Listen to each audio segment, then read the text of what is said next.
예, 여러분 왠지 이 시그널 음악을 들으면 뭔가 조용조용 살금살금 몰래몰래 해야 될 것 같다는 느낌을 안 가지십니까?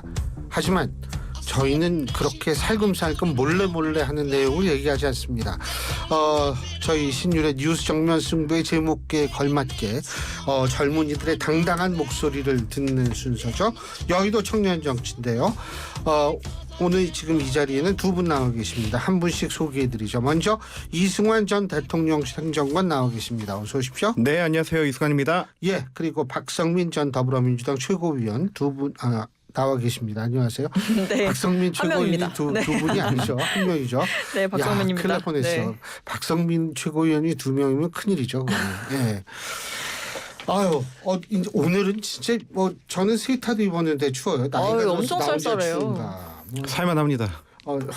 그렇죠. 살만한데 아니 진짜 춥더라고. 야, 이 날씨도 말해요. 제가 이렇게 오늘 그런 생각 얼핏 했어요. 야, 우리나라 날씨 진짜 우리나라 날씨에 견디며 사는 우리나라 국민들도 참 대단하다. 와, 그렇게 덥다고 또 갑자기 훅 하고 추워지고 야, 정말 대단한데. 자, 제가 앞서 얘기한 김대남 씨에 관한 얘기부터 해보죠.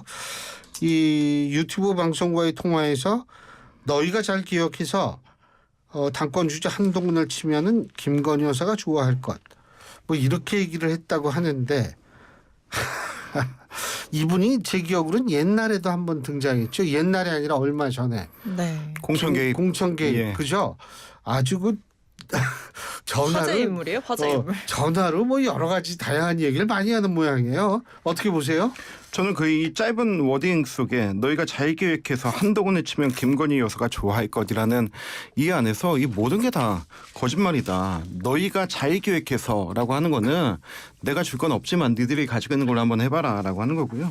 김건희 여사가 좋아할 것. 이제서야 김건희 여사가 김대남이라는 사람이 누군지 알았을 거예요. 대통령실에 있을 때도 그간에도 누군지도 몰랐던 사람이었던 거고요. 그리고 또 하나 여기에서 여사가 좋아할 것이라고 말한 대상이 서울의 이명수 기자 아닙니까? 그런데 재밌는 게 그 이명수 기자가 그때 그 김건희 여사 7시간 통화 녹취로 거기에 플러스 그 최재형 목사의 명품백 사건에 다 개입돼 있는 사람인데 그렇게 정말로 어떻게 보면 인간적 관계로 보면은 철천지 원수 같이 된 사람에게 이걸 너희가 잘하면 김건희 여사가 좋아할 것 아무것도 성립되지 않습니다. 본인이 알고 있는 것도 없고 김건희 여사와의 관계도 없고 다만 저는 뭐 이러한 내용을 얘기를 하면서 좀 자기장사하려고 했던 게 아니었나 그런 생각이 듭니다. 근데 미안한 얘기지만 제가 그게 궁금해요. 아니 여권 핵심부 그러니까 대통령실하고 다 사이가 안 좋을 만한 매체하고 통화를 하면서 뭐 그렇게 하면 좋아한다. 이게 논리적 타당성을 갖습니까? 난 그게 궁금하더라고. 어떤 멘탈에서 그렇게 나오는지 이게. 그러니까 비현실적이에요. 예. 저는 그러니까 이분이 얘기한 건 사실이죠. 네, 뭔가의 우리 진영을 위해서 혹은 대통령실을 위해서 혹은 이때가 뭐 전당대회 기간에 자기가 지지하는 후보를 위해서 한 것이 아니라 그냥 뭐 자기 장사하기 위해서 이명수 기자 쪽에는 야, 나 아직도 대통령실하고 연결이 돼. 그리고 한동훈 만약에 너희가 쳐주면은 뭐 다른 후보한테 뭐 도움이 될 건데 내가 이 부분 좀 장사 좀 할게. 라고 하는 그 정도 가벼움으로밖에 보이지 않습니다, 저는.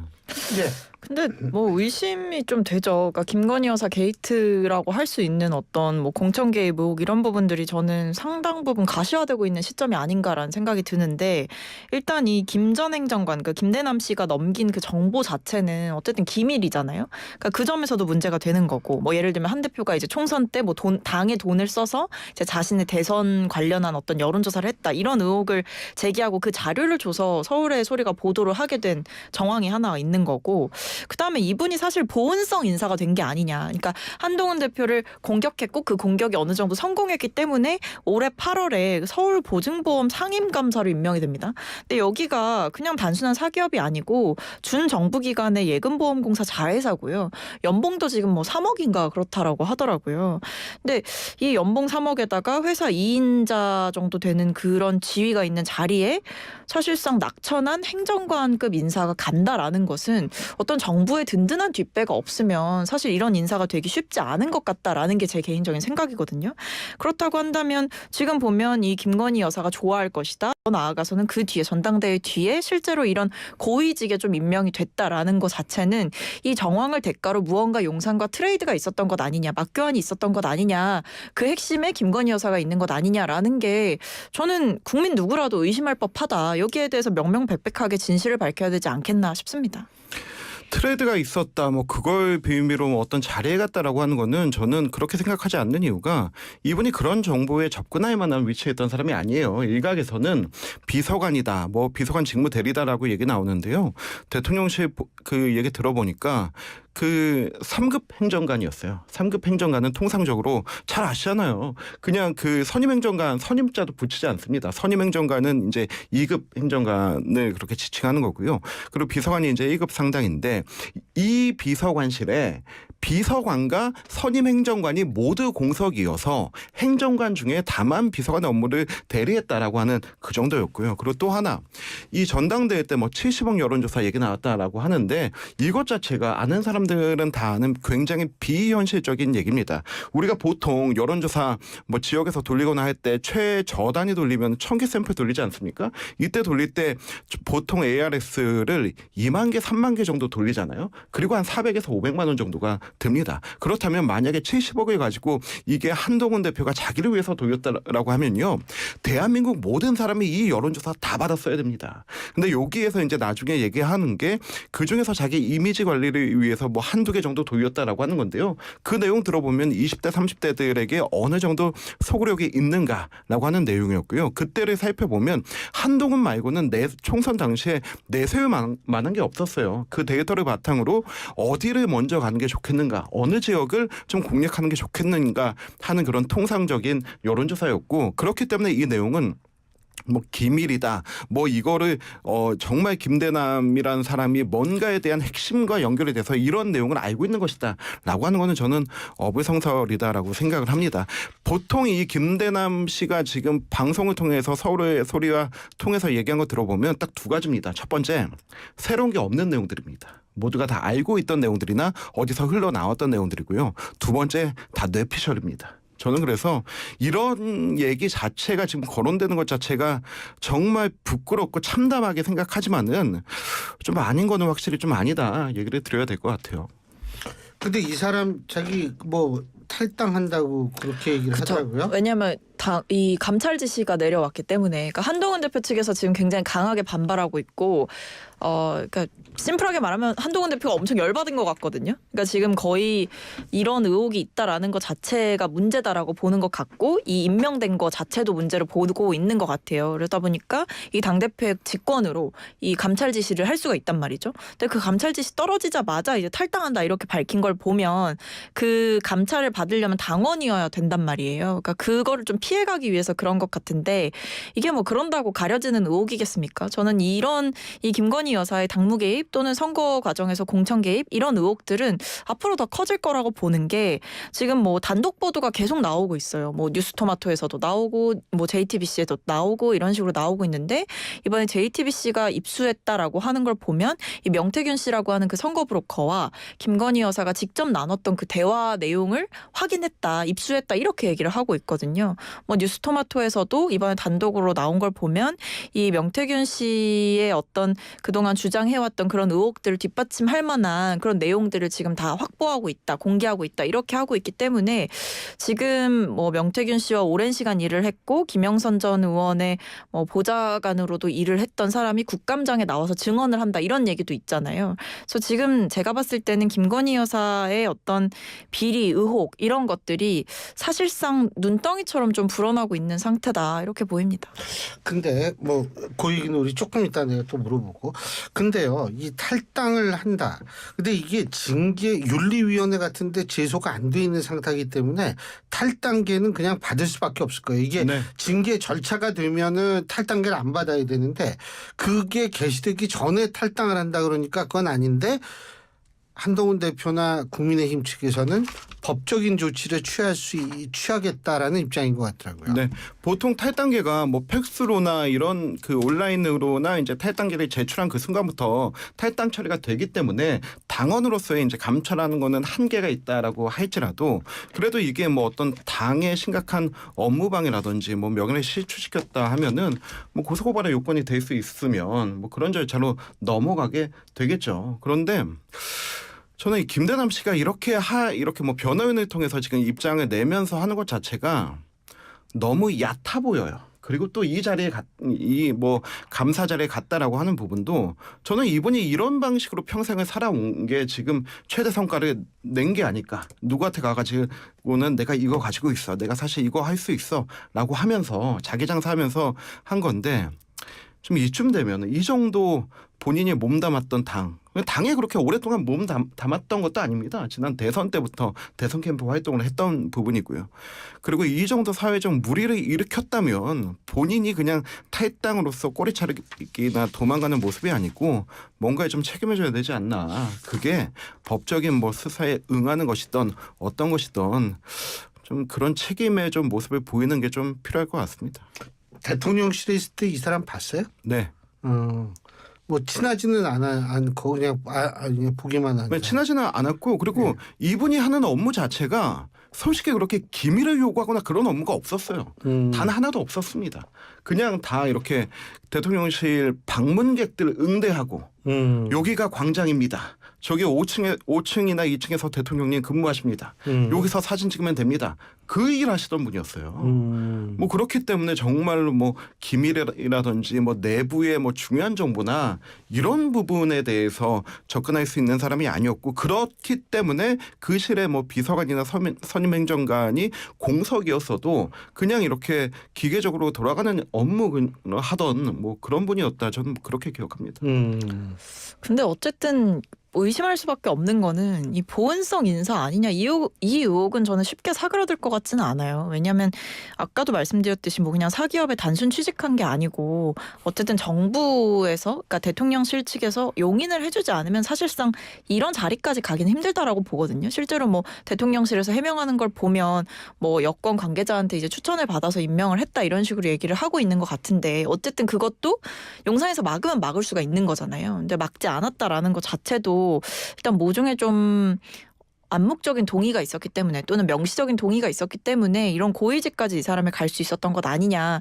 그 시점도 굉장히 미묘하다. 그러니까 전당대회가 뭐 7월 10일경 전당대회가 이뤄지고 있던 과정에 이 통화가 있었고 그 뒤에 실제로 서울의 소리가 한동훈 대표 관련한 이 뭐 여론조사 이거 사적으로 한 거 아니냐, 당비 횡령한 거 아니냐 이렇게 보도를 하고 그러고 나서 토론회 과정에서도 그런 걸 다른 후보들이 활용해서 공격을 했단 말이죠. 그러니까 이런 과정들이 있고 나서 올해 8월에 임명이 됐다라고 하니까 이게 어쨌든 배우를 의심할 수밖에 없죠. 그게 내 질문. 근데 이게 그 사람이 얘기한 대로 뭐가 된 게 아니고 한동훈 대표가 이긴 거 아니에요.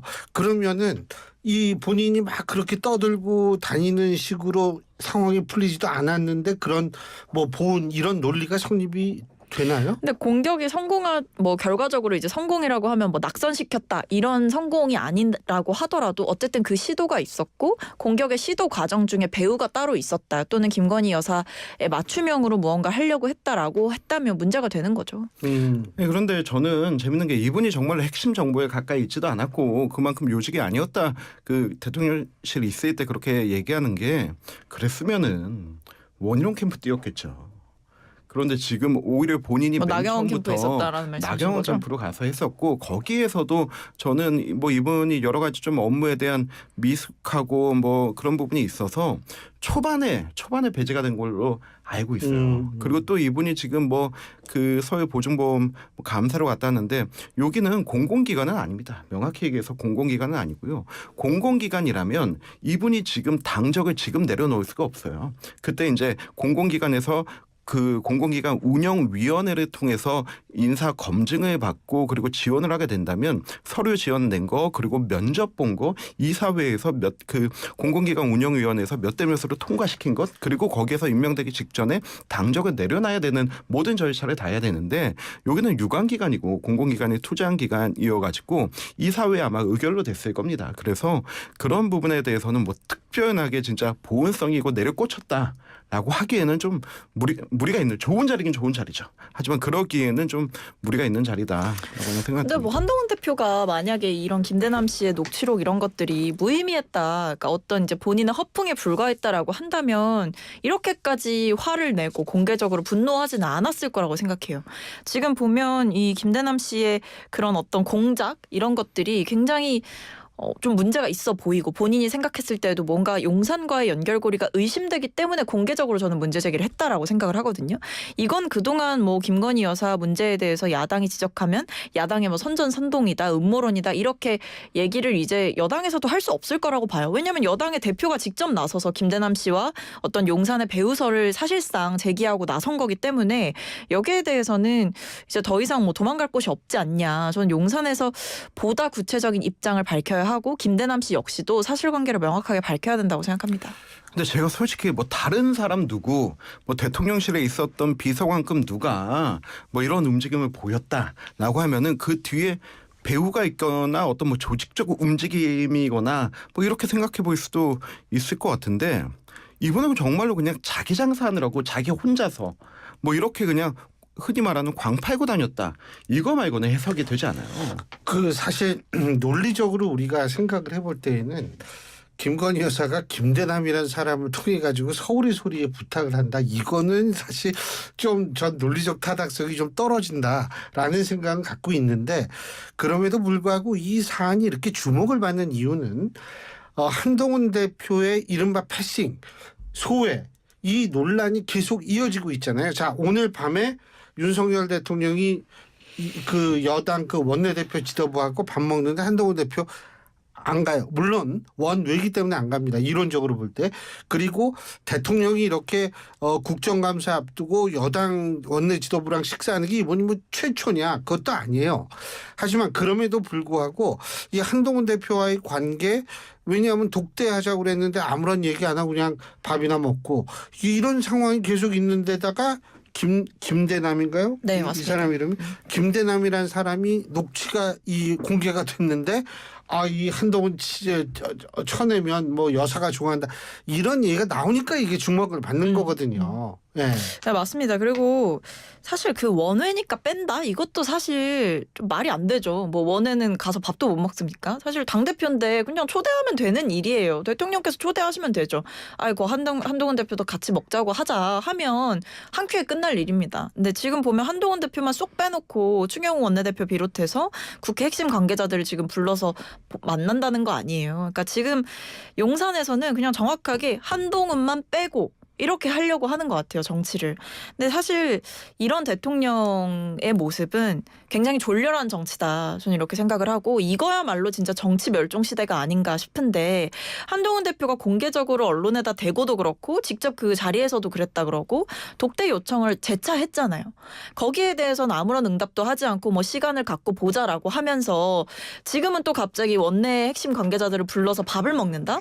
이거는 전형적인 한동훈 대표 왕따시키는 거죠. 한동훈 대표 고립 작전을 아주 치밀하게 수행하고 있고 뭐 지금 이 시점에 불러서 밥을 먹는 목적은 결국 한동훈계를 필두로 한 어떤 그 8표의 이탈표가 김건희 여사 특검법 재표결에서 있을까 봐 일종의 표단속을 하려고 나선 심산이 아닌가 싶습니다.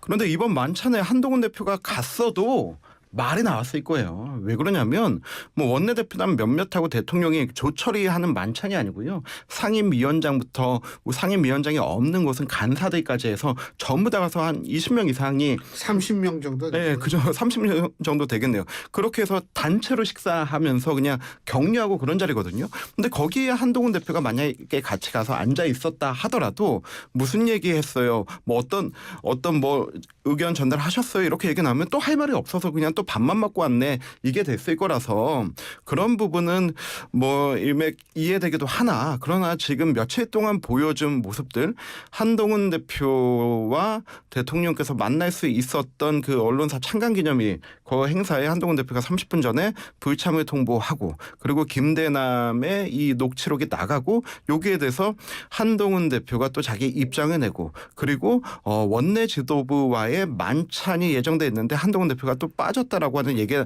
나오는 이게 불과 2, 3일 사이에 모두 복합적으로 나오면서 이게 또 한동훈 대표 패싱 아니냐라고 하는 건데요.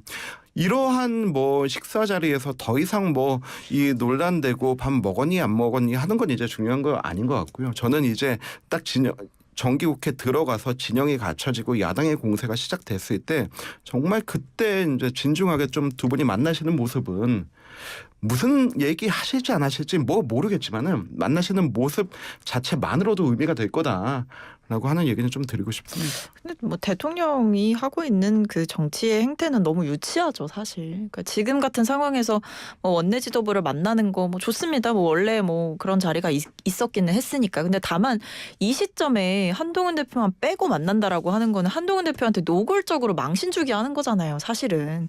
한동훈 대표가 독대 요청한 거 온 국민이 다 알고 있는 상황인데 한동훈 대표 독대 요청에는 답을 안 한다. 그리고 한동훈 대표만 빼고 만난다. 이거는 누가 봐도 나는 너 싫다. 나는 너 안 볼 거다. 그리고 나는 너 없이도 당을 잘 이렇게 당과 잘 소통할 수 있다. 이거를 보여주려고 하는 거잖아요. 그러니까 한동훈 대표를 배제시키는 이 모습 자체가 솔직히 말씀드리면 지금이 이럴 때냐 저는 이렇게 여쭤보고 싶어요. 지금이 이렇게 윤한 사이의 감정 싸움에 국민들이 계속해서 노출되고 피로도를 느껴야 될 상황인가. 해결해야 될 현안들이 산적하잖아요. 뭐 의료대랑 거기서 한 발짝 나간 거라도 있습니까? 그 문제 해결하기 위해서 둘이 얼굴 맞대고 제대로 지금 논의해서 결론 낸 게 있어요? 아무것도 없어요. 지금 각자 마이웨이 가고 있는데 저는 이런 식으로 가다가 같이 공멸한다. 그리고 그 책임을 왜 국민들이 뒤집어 써야 되냐. 저는 그게 의문인 거죠. 예. 자, 두 분하고 얘기는 계속 2부에서 계속 이어가도록 하고요. 1부 순서는 여기서 줄이죠. 예, 신율의 뉴스 정면 승부 2부 시작하겠습니다. 1부에 이어서 여의도 청년 정치 이어갈 텐데요. 지금 스튜디오에는 이승환 전 대통령실 행정관, 박성민 전 더불어민주당 최고위원 두 분 나와 계십니다. 참고로 박성민 전 최고위원이 두 분이라는 얘기가 아니고요. 합쳐서 두 분이다 이런 얘기입니다. 자, 오늘 또 그거 나왔어요. 김건희 여사와 그리고 최재형 목사 두 분에 대해서 검찰이 불기소 처분 내렸습니다. 어떻게 보십니까? 뭐 예정된 수순이지 않을까 검찰 고민은 많이 했겠지만은 일단은 이게 뭐 수심이 권고가 한 사건에 대해서 두 개가 이제 좀 다른 입장이 나왔잖아요. 그런데 뭐 이렇게 기본적인 뭐 산술로서 하고 싶지는 않지만은 어쨌든 15명 15명씩 이제 두 번의 수심위가 열렸는데 합쳐보면 22대 8의 의견이 나왔고 검찰의 의견 자체도 그런 내용이지 않았나. 그리고 이게 두 개가 같은 내용의 수심이라고 우리가 생각하고 있지만 아예 사건 번호 자체가 별개지 않습니까? 그리고 이현석 검찰총장이 직권으로 한 김건희 여사의 받은 사건에 대한 수심이 그리고 또 최재형 목사가 본인이 자처해서 이제 준 사건에 대한 수심이 네 어쨌든 공직선거법 관련해서 여기에서 처벌 조항이 없고 그리고 이 준 사람이 더 처벌의 대상이 된다라고 하는 그 기준하에서 봤다면은 8대 7로 나온 최재형 목사의 수심이는 뭐 나름 거기에서도 해석의 여지가 있다고 생각하지만 근데 여기에서 가장 중요한 거는 이 내용이었잖아요. 직무 관련성이 있느냐 없느냐라고 하는 건데 김건희 여사 수심위 때 이제 브리핑됐던 내용들을 들어보면요. 최재형 목사가 맨 처음 설의 소리에서 이 내용을 공개하면서 했던 방송부터 나는 이것에 대해서 직무 관련성이나 무슨 대가를 바라고 한 것이 아니고 난 공공의 이익을 위해서 이것을 받는지 안 받는지에 대해서 확인하려 한 것이다 라고 본인이 그 방송에서부터 계속 나오는 다른 유튜브 방송에서부터 직무 관련성이 없다라고 본인이 직접 얘기합니다. 그리고 김건희 여사의 수심위에서도 그때 이제 최재형 목사에게 받은 문자들이 대량으로 공개됐다고 하는데 여기에서도 제가 뭘 바라고 하는 사람입니까? 축하의 마음을 전하고 싶습니다. 제가 무슨 부탁하는 거 보셨습니까? 라고 하는 그런 내용들이 계속 반복된다고 합니다. 물론 의혹도 있고 국민적 스트레스도 있는 것은 모두가 다 인지하고 있지만 하지만 법적 처벌 내용으로서 그리고 또 어떤 검찰의 정당한 어떤 수사나 이런 부분에 대한 종결에 대한 부분은 인정해야 되지 않나 생각합니다.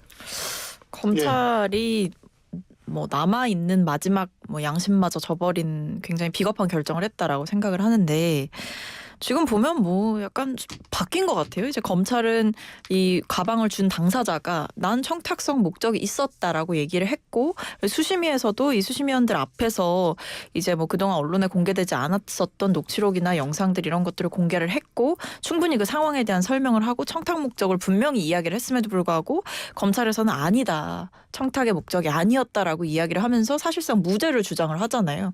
그러니까 준 사람은 내가 유죄가 맞다라고 자백을 하고 있는데 이 검찰 측에서는 여기에 이제 맞다라고 해서 처벌을 내려도 모자랄 판에 그게 아니라 아니다 당신은 무죄다라고 사실은 얘기를 하고 있는 거기 때문에 검찰이 지금 움직이고 있는 것은 어쨌든 어떤 법과 상식 이런 부분에 기초해서 공익적인 목적으로 움직인다기보다는 김건희 여사를 위해서 김건희 여사에 의해서 움직이고 있는 검찰임을 스스로 자인하고 있는 것이다. 저는 이렇게 보여요. 그래서 앞으로 이 검찰 조직의 역사에 있어서 이 부분은 또 하나의 흑역사로 남을 것 같다라는 게 제 생각입니다.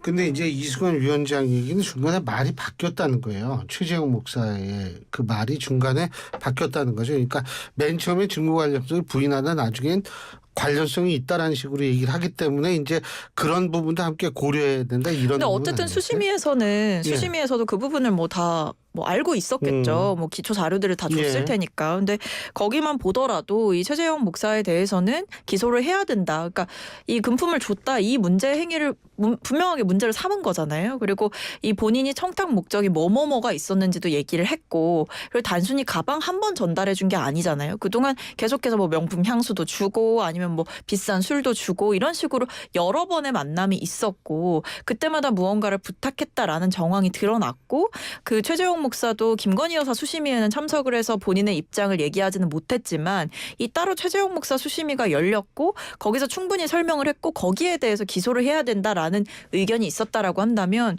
저는 이런 생각도 해봐요. 김건희 여사 수심위에 만약에 최재형 목사가 참석해서 의견 개진을 했더라면 그건 또 좀 다르지 않았을까라는 생각도 있고 그러니까 여기에 대해서 뭐 말이 바뀌었다 뭐 이거랑 다 떠나서 솔직히 공직자의 배우자잖아요. 김건희 여사는. 공직자의 배우자가 그것도 현직 대통령의 부인을 만나서 명품백을 준 걸 단순히 어떤 호의에 의한 선물이었다. 이렇게 보기는 어렵죠.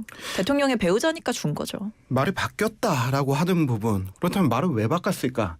이게 계속 궁금했어요. 이 사건에 같이 걸려 있는 게 최재형 목사도 있고 서울의 소리 뭐 백모 대표도 있고 이명숙 기자도 있고 이 셋이 있는데 유독 최재형 목사만 나와가지고 본인 2차 검찰 조사까지만 해도 대가성이 없었다라고 얘기해놓고 그 다음부터 나와서 방송과 언론과 여기에서는 막판에 가서 대가성이 있었다. 내가 3가지 청탁했다라고 하는 부분들. 하지만 청탁이 이루어지지도 전달되지 않은 거 다 알고 있는 거죠. 저는 왜 이럴까 생각해봤는데 최재형 목사는 지금 방송이나 어떤 자기 입장 표명할 때 우리나라라고 하는데 최재형 목사의 우리나라는 대한민국이 아닙니다. 미국입니다. 그래서 저는 이 사람이 재판받는 와중에도 얼마든지 그냥 한국을 떠버리면 되는 거예요. 그리고 나서 또 만약에 재판 과정에서도 뭐 그 정도까지 나오지도 않겠지만은 벌금 300만 원 이상이면은 그냥 추방되게 됩니다. 하지만 뭐 그 정도 나오지 않는다 치더라도 이 사람에게는 아무것도 손해받는 장사가 아닌 거예요. 오히려 이런 상황 속에서 자기의 국적의 신분을 이용해가지고 얼마든지 이것을 더 붐업시키고 그리고 본인이 예전에 그 어디 또 다른 인터넷 매체에서 나왔죠. 최재형 목사가 뭐 중국 황제의 옥새를 전달했다라고 하는 그 공작을 하면서 이걸 가지고 탄핵으로 이어가려고 했다라고 했던 그 큰 그림을 이어가려고 하는 게 아니었나? 이 생각이 들어요. 그러니까 다른 사람 백은종이나 뭐 이명수나 다른 사람들이 자처해서 하는 게 아니고 한국인이 아닌 사람, 미국인인 사람, 언제든지 한국을 떠나도 상관없는 사람, 처벌을 받아도 그냥 한국을 떠나도 되는 최재형 목사가 그러한 뉘앙스를 계속 이어가려고 하지 않았나라고 하는 게 하나의 그냥 떠오르는 생각이고요. 저는 이 부분에 대해서 왜 더 깊게 들어가지 않나라고 하는 부분 하나가 민주당 쪽에서 야권에서 계속 얘기하는 게 그럼 공직자의 부인이면 이제 다 뭐 가방 받아도 되는 거냐라고 얘기하는데요. 일단은 국회가 이걸 받아야 됩니다. 받아서 법 개정해야 됩니다. 청탁금지법에 김영란법에 개정해서 이 사항을 넣어야 되는 게 이제 국회의 역할이고요. 그렇다면 또 하나, 그렇다면 공직자의 부인이라면 누구라도 자기 핸드폰에 안경에 몰래카메라 가지고 들어가가지고 그 모든 내용을 다 이 까발려도 되는 이런 공작행위가 가능한 것인가? 저는 이게 사회 신뢰를 무너뜨리는 굉장히 중요한 행위라고 생각하거든요. 이 부분에 대해서도 우리가 좀 생각할 건 같이 생각해야 된다고 봅니다. 지금 말씀하신 네. 그 옥수의 문제는 의혹 제기가 있었지 뭐 확인된 거는 아직 아니라는 점을 말씀드립니다. 근데 예. 대통령실도 할 말이 없는 게 대통령실이 그렇게 떳떳하고 당당했다고 한다면 왜 중간에 그 태세 전환을 하죠? 처음에는 뭐 대통령 기록물이다. 그러니까 뭐 선물이다 이렇게 하면서 뭐 대통령 기록물이다 이렇게 얘기를 하다가 막판에 가서는 수사 본격화되고 여론 더 안 좋아지니까 갑자기 행정관이 돌려주는 걸 잊었다 이렇게 얘기를 한단 말이에요. 그러니까 이거 자체도 대통령실 자체에서 굉장히 모순적인 걸 보여준 거고 이 모순적인 행보를 보여준 것 자체가 이 가방을 받은 게 문제가 된다라는 걸 본인들이 알고 있기 때문에 갑자기 말을 바꾼 거라고 저는 생각을 해요. 그리고 이제 진짜 저는 이승환 행정관께서 말씀을 하셨는데 아니 이제 공직자의 배우자들 뭐 외국인 시켜서 명품 가방 전달하면 되겠네요. 그러면 그러니까 왜냐하면 검찰에서 이번에 다 무혐의로 이렇게 종결을 시켜주지 않습니까? 그러면 김건희 여사는 되고 왜 나는 안 되냐 이렇게 공직자들 배우자들이 우기면 그때는 이 법과 질서 사회 질서를 무너뜨리는 이런 행위가 있었는데도 그것을 처벌하지 않을 근거가 생겨버린 거예요. 그러니까 이거는 검찰이 사실상 자기 부정을 한 거다라고 저는 생각을 하고요. 그리고 법 개정을 해야 된다라고 말씀을 하시는데 뭐 물론 법 개정하면 좋겠죠. 근데 저는 이 사태의 본질은 법이 없어서 김건희 여사가 처벌을 안 받았다가 아니고 법이 있고 적용할 수 있는 조항들이 있음에도 불구하고 김건희 여사에게만큼은 예외였던 점이 문제다. 그러니까 김건희 여사 맞춤형으로 법 해석을 하고 김건희 여사 맞춤형으로 법 논리를 적용했기 때문에 국민 상식과 완전히 괴리된 판단이 나온 거다라고 생각을 합니다. 아니 근데 처벌할 조항이 없는 거는 모두가 다 알잖아요. 국민권익위원회 해설집에서 분명히 얘기를 해요. 이 청탁금지법 관련해서 뭐 금지된 금품을 수수했을 때 이 청탁금지법이 아니더라도 뭐 알선수재나 변호사법 위반으로 제재를 가할 수 있다라는 게 분명히 해설집에 나와 있어요. 네, 여기서 알선수재와 변호사법 위반 얘기가 계속 나오는데요. 알선수재가 성립이 이게 두 개가 같은 내용이에요. 같은 내용인데 알선수재가 성립이 되기 위해서는 알선을 주최한 사람이 있어야 되는데 그렇다면 여기에서 통일TV 송출 문제 이거 계속 얘기하는데요. 최재형 목사가 김건희 여사에게 가방을 주고 몇 달 후에 통일TV 송출이 막힙니다. 그리고 나서 2년 후쯤에 최재형 목사가 통일TV 송출 좀 하게 해주세요라고 얘기합니다. 그렇다면 그 미래를 예견하고 1년 전에 가방을 준 것입니까? 아니죠. 그렇기 때문에 성립되지 않는 거죠. 그리고 김영준 그 미 하원 의원 이분 돌아가시면은 그 현충원에 넣어달라. 이거는 여사가 알지도 못했고 그 제보가 되지도 못했다는 걸 알고 있었고요. 그렇다면 여기에서 김창준 미 하원 의원이죠. 여기에서 알선이 되기 위해서는 김창준 하원 의원이 가방을 사주고 야, 나 죽어서 현충원 묻히고 싶고 국가에 뭐 하나 위원직 하고 싶어 라고 최재형 목사한테 보내서 준 게 돼야 되는데 그것도 아니잖아요. 여기에서 김창준 하원 의원의 한국에 있던 부인까지 조사받고 그 모든 것들이 다 끝난 사항. 그렇기 때문에 김건희 여사의 수심위에서 15대 0으로 이 부분에 대해서 기소하지 않기로 권고하게 된 것이죠. 저는 그리고 또 민주당이 이렇게 수심위의 결과를 가지고 굉장히 금강옥저처럼 이거 지켜야 된다라고 하는데요. 그렇다면 김건희 여사의 수심위도 받아들여야 되고요. 8대 7로 나왔던 이 수심위가 왜 그렇게 최재형 목사의 수심위가 왜 그렇게 치열했는지도 생각해 봐야 됩니다. 그리고 또 하나 그 앞전에 있었던 또 다른 수심위가 하나 있었죠. 경북경찰서의 수심위가 있었습니다. 그때 최혜병 사건과 관련해서요. 9명의 기소하려고 했던 박정훈 대령의 이 수사가 잘 된 것이냐 아니면은 이 경북경찰서가 2년 내내 수사해가지고 6명의 기소로 하게 된 게 맞는 것이냐 여기에 대한 수심도 있었거든요. 경북경찰서 수심위에 손을 들어줬습니다. 모두 다 그렇게 됐는데 왜 그 수심위는 민주당이 보지 않고 김건희 여사의 수심위도 보지 않고 최재형 목사의 8대 7 수심위만 보는지 이것도 설명되지 않거든요. 그렇기 때문에 좀 법과 원칙에 따른 것 저도 이 부분에 대해서 국민 여론이 좋지 않다는 것 인지합니다. 알고 있습니다. 수도권에서 선거 치렀습니다. 하지만 법의 처벌 조항이 없는 거를 단순히 그냥 여론이 안 좋다라고 처벌한다면 법치를 포기하는 길이죠. 그렇기 때문에 이 부분은 국회에서 입법으로 대안을 마련하고 저는 이 하나의 사례가 정말로 부끄럽고 한탄스러운 사례지만은 앞으로 하나의 큰 획이 될 것 같습니다. 근데 뭐 경제 공동체라고 해서 남남이었던 박근혜 전 대통령과 최순실 씨를 묶어갖고 처벌한 게 과거의 윤 대통령이었거든요. 그런 법적인 논리를 다 이제 적용할 수 있게 이미 선례도 있어요. 근데 지금 윤석열 대통령과 김건희 여사는 경제 공동체를 넘어서 운명 공동체잖아요. 근데 왜 여기에 대해서는 아다르고 어다른 거죠? 저는 지금 이 검찰이 내린 이 판단에 대해서 납득할 만한 국민은 아무도 없다고 생각합니다. 자, 여기에서 제가 잠깐 좀 궁금한 게 있어요. 지금 TV조선에서도 이 문제를 약간 다루긴 했는데 이 여권 대란설이 있고요. 11월 대란설이 있습니다. 자, 이 부분에 대해서 그러니까 참고적으로 이 얘기가 왜 나오느냐 하면 10월 말 11월 초에는 이재명 대표에 대한 1심 판결이 나오게 됩니다. 11월 15일까지는 두 개가 다 나오게 되죠. 이런 측면과 또 하나는 지금 우리가 쭉 얘기하는 김건희 여사 문제가 국정감사에서 집중적으로 제기되고 뭐 이렇게 되는 데다가 탄핵의 밤? 뭐 이런 것도 국회에서 하고 막 이런 게 이제 연계가 돼가지고 여러 가지 얘기가 나온다는 건데요. 어떻게 보십니까? 이승환 행정관께서?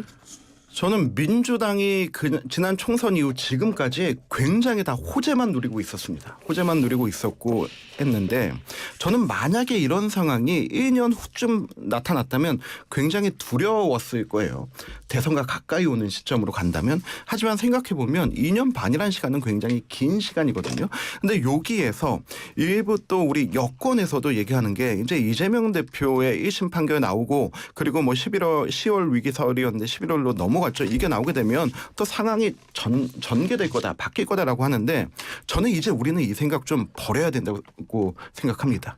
이재명 대표의 사법 리스크는 별개의 정말 사법적 판단에 의한 거지 여기에서 우리가 반사 이익 누리겠다라고 생각하는 순간부터 우리 보수 진영과 우리의 정부와 당은 살아갈 길이 없다고 생각해요. 제가 1년 전 이 추석 전만 되더라도 그때 모두가 이재명 대표 다 구속될 거라고 생각했잖아요. 그리고 민주당은 분열될 거라고 생각했잖아요. 그렇기 때문에 총선은 이길 거라고 생각했던 이 타인에 의한 다른 당에 의한 이재명 대표의 사법 리스크에 의한 어떤 전국의 방향을 기대하는 것은 우리는 이제 버리자. 이거를 좀 간곡히 얘기하고 싶고요. 저는 그런데 한 가지 확실한 거예요. 이제 와서 보니까 이재명 대표와 민주당이 왜 그렇게 말도 안 되는 탄핵과 그리고 또 계엄을 몰아붙였냐가 이해가 됩니다. 생각보다 지금 민주당의 타격이 굉장히 커요. 1심 선거법 위반으로 2년 선거법 위반으로 2년 구형받고 예, 그리고 또 이번에 나온 위증교사로 3년 받고 여기에 대해서 민주당의 동요가 굉장히 크다고 보이는데 저는 11월 달에 1심 판결 나오고 이제 국정감사도 끝나고 하면은 민주당의 광장의 정치가 다시 시작될 거라고 생각해요. 근데 광장의 정치라는 거는 과거 촛불 정국처럼 이제 거리로 나서는 민주당 지지자들이 네, 그걸 위해서 지난주에 이미 탄핵의 밤이라는 행사를 했는데 이때 모인 사람들을 보면 박근혜 대통령 탄핵 당시에 그 주역됐던 사람들이 정말로 전 리더십들이 모였다고 보거든요. 11월 달에 이 사람들이 모이면은 이번에 모임의 장소는 광화문이 아닐 겁니다. 삼각지일 겁니다. 대통령실 앞으로 모일 건데요. 근데 대통령실 앞에는 대통령실만 있는 것이 아니고 국방부도 있고요. 합참도 있습니다. 여기에 정말 몇만 명 단위 그 대로가 아니잖아요. 몇만 명 단위가 모이게 되면은 또 거기에 미군 기지, 미군들도 아직도 있고 하는 그곳에 모이게 되면요. 어쩔 수 없이 경찰력과의 충돌이 있을 수밖에 없을 거예요. 그러면은 그 군시설 앞에서 그런데 모이게 돼서 좀 뭐 예전처럼 좀 이거 강압이다. 이거 우리 집회의 자유 보장하라가 아니고 경찰이 우리를 이렇게 막는 것 혹은 공권력이 우리를 이렇게 막는 것 자체가 계엄 계획 중 하나다. 그렇기 때문에 탄핵해야 된다라고 또 밀어붙이지 않을까라는 생각이 듭니다. 그렇기 때문에 저는 우리도 좀 이성을 갖추고 이재명 대표의 사법 리스크에 기대 생각하지 말고 저것은 사법부가 하게 놔두자. 그리고 민주당도 정말로 수권 세력으로서의 의지가 있다면 이재명 대표의 사법 리스크와 민주당 전체를 결부시키려 하지 마라. 라고 하는 이 두 가지 얘기는 좀 전하고 싶습니다. 예. 근데 뭐 공권력과의 충돌이 있을 거다 이렇게 얘기하는 거는 일단 뭐 적절치 않은 전망이자 그리고 있어서도 안 될 일인 것 같다라는 말씀을 먼저 드리고 뭐 대통령실 앞에 시위는 뭐 지금도 있어요.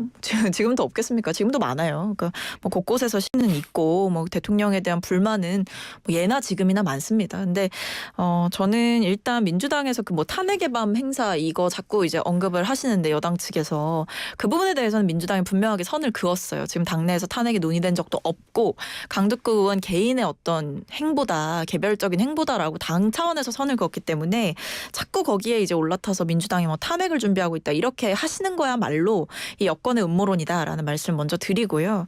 그리고 지금 저도 이제 이승환 행정관의 말씀에 좀 동의하는 부분은 자꾸 이재명 대표만 쳐다보면서 여권이 정치하려고 하면은 망한다라는 말씀을 좀 드리고 싶어요. 왜냐하면 지난번에 이재명 대표 구속되라 거의 인디언기후제 지내듯이 구속 가능성 뭐 1000%다 이렇게 얘기했던 여권분들 굉장히 많았거든요. 근데 결과적으로 안 그랬고 그러고 나서 오히려 갑자기 다들 조용해지셨어요. 그러니까 자꾸 이재명 대표만 바라보면서 이재명 대표가 있으니까 우리는 괜찮아질 거다라고 얘기하지 마시고 지금 본인 집에 난 불부터 좀 끄셔라. 지금 윤석열 대통령이랑 한동훈 대표 좀 거의 뭐 회복할 수 없는 수준으로 지금 분리되고 있는데 이 상태에서 이재명 대표 사법 리스크만 보면서 정치를 한다? 그거는 사실상 놀고 먹겠다는 거죠. 그러니까 이 집권 여당으로서의 책임감을 갖고 있다면 자강론을 좀 선택을 하셔야 되는 거지. 언제까지 이재명 대표 스토킹하면서 물고 뜯으면서 이재명 대표가 있으니까 우린 다 괜찮을 거야. 이렇게 정신 승리하시는 거는 멈춰야 된다. 그리고 뭐 11월에 어떤 중요한 판결들이 1심에서 나온다라고 하더라도 어차피 지금 이재명 대표의 사법 리스크라고 하는 것은 사실 대선 때부터 지금 지리멸렬한 공방들이 있었고요. 그리고 지금 이 검찰이 김건희 여사 사건을 처리하는 행태나 문재인 전 대통령을 수사하는 행태나 이재명 대표와 관련된 사람들을 수사하는 행태 이런 것들을 다 동일선상에서 놓고 비교해보면 지금 검찰의 수사가 어떤 합리성과 객관성, 공정성을 갖고 있다라고 보실 국민은 없을 거다. 그래서 저는 사법 리스크를 통해서 민주당이 뭐 분열되고 붕괴된다? 저는 이렇게 보진 않습니다. 민주당이 근데 민주당도 이해는 되는 이유가 그 공직선거법 위반에 따라서 이게 이재명 대표가 정말로 의원직 상실형을 받을 경우 100만 원 이상 벌금만 받을 경우 민주당은 당사를 팔아야 되는 절대절명의 위기에 놓여져 있기 때문에 430억 토해내야 되는 그런 부분이 있기 때문에 저도 그 절박함은 이해합니다. 마찬가지로 민주당도 뭐 거기에 대해서 대응해야 되겠지만은 우리 박상민 최고 방금 얘기해 주신 것처럼 민주당도 더 이상 김건희 여사의 의혹에만 기대는 정치는 이제 그만해야 된다. 김건희 여사 저는 솔직히 얘기해서 사과할 부분은 사과하고 넘어가셔야 된다고 생각하지만은 그냥 한 명의 인간으로 봤을 때는 되게 불쌍해요. 맨 처음에 남편 정치한다고 나왔을 때부터 술집 여자 취급받지 않나. 그리고 예전 사건 다시 다 들춰내서 어머니 징역 가지 않나. 그리고 정말 자기는 있는지도 몰랐던 양평의 선산 때문에 온 가족들 다 고통받지 않나. 그리고 나서 이제 그 여태까지 자기가 살아왔던 인생들 다 부정당하고 결혼도 하기 전에 그리고 윤석열 당시 검사 만나기도 전에 있었던 어떤 자기가 기획했던 성과들, 전시회들 이것까지도 다 특검의 대상이 되면서 조롱받는 이걸 보면서 어떻게 한 사람의 인생을 이렇게 망가뜨리고 악마화하고 마녀사냥할 수 있는가? 저는 물론 부적절한 것도 있었지만은 이것은 좀 그래도 불쌍하다라는 생각이 듭니다. 그런데 지금 여기에서 저는 최재형 목사는 진짜 악질이라고 보는 게 이 사람의 범죄는 가스라이팅 범죄입니다. 최재형 목사가 김건희 여사에게 보낸 문자를 보면요. 돌아가신 아버지 얘기부터 시작해서 내가 그 앞집 사람이부터 하면서 그러면서 나에게는 고해성사 하듯이 모든 걸 다 얘기해도 된다. 그때 김건희 여사가 답장 보내는 거 보고 제가 굉장히 안타까웠는데 우울증으로 너무 힘들었는데 이렇게 말씀 들어주셔서 너무 감사합니다. 라고 하는 내용을 보냈는데 그걸 이용해서 공작에 이용하고 그 공작을 다시 정치에 이용하려고 하는 모습은 저는 정말 한국 사회가 후진적으로 간다라고 생각을 하고요. 김건희 여사 의혹들 여러 가지 있습니다. 하지만은 좀 달락질 건 달락짓고 사과할 건 사과하기 위해서는 더 이상 말도 안 되는 의혹을 가지고 좀 늘려나가는 거는 민주당도 좀 자제해야 된다고 보고요. 양당이 좀 진검승부하자. 이재명 사법 리스크 놓고 김건희 의혹 놓고 정말 비전 한번 보여주자 하는 타이밍이 곧 다가올 것 같습니다. 저는 그냥 짧게 한 말씀만 드리면 김건희 여사보다 국민들이 더 힘들어요. 이런 그 김건희 여사와 관련된 수많은 이 논란과 의혹들 자고 일어나면 또 터지고 또 터지고 김건희 여사의 당무 개입, 뭐 공천 개입, 주가 조작 문제, 학력 위조 문제, 뭐 아니면 뭐 명품백 수수 이런 문제들을 총체적으로 갖고 있는 영부인과 그것을 감싸는 비상식적이고 비정상적인 대통령의 행동을 보는 국민들이 더 괴롭고 더 힘들어요. 그리고 검찰의 수사만 봐도 김건희 여사 맞춤형으로 법 해석하고 뭐 출장 조사했느니부터 시작해서 우리나라에 최소한으로 존재한다라고 믿었던 어떤 상식의 선이 무너지고 있는 걸 보는 국민들이 100배, 1000배는 김건희 여사보다 더 힘들다 이런 말씀 드리겠습니다. 지금 문제라고 표현하셨는데 문제가 아니라 의혹으로 표현을 하는 게 맞다라는 생각이 들고요. 30초씩 내가 여쭤보고 싶은 게 있어요. 10월 16일 날 재보궐 지금 어떻게 될 거라 그러니까 뭐 결과를 우리가 얘기한다기보다 어떤 영향을 미칠 거라고 보십니까? 지금 그 조국 대표와 이재명 대표의 이 영광대전 저는 이게 단순히 그냥 뭐 이 당대표들 간의 어떤 뭐 주도권이나 이런 거라고 생각했는데요. 근데 그 뒤에 보이는 양상 자체가 지금 우리 정치의 후퇴하고 퇴폐적인 모습을 다 보여주고 있습니다. 여기에서 민주당에서 제가 당선되면 100만 원씩 드리겠습니다 하고 나니까 조국당에서는 우린 120만 원씩 드릴게요 하는데 인구 5만 영광군에 이 예산이 500억에서 600억 들어가고요. 네. 전체 예산의 10분의 1입니다. 근데 여기를 지금 이제 곧 징역 가실 분과 재판받으실 분을 앞세워서 이런 걸 하고 있다? 아 저는 너무 부끄러워요. 예. 자, 30초. 뭐 사실 지금 보면 이제 치열하기 때문에 여러 가지 이제 뭐 이야기들이 나오고 있습니다만 뭐 결과적으로는 저는 지금 뭐 선거 과정에서 이렇게 부딪히는 거는 자연스러운 수순이고 근데 결국에는 바다에서 다 같이 만나지 않을까라고 생각을 합니다. 아, 여기에 바닷가는 아니죠. 네. 예, 오늘 두 분 말씀 여기까지 듣죠. 고맙습니다. 감사합니다. 예, 지금까지 이승환 전 대통령실 행정관, 박성민 전 더불어민주당 최고위원 두 분과 함께했습니다.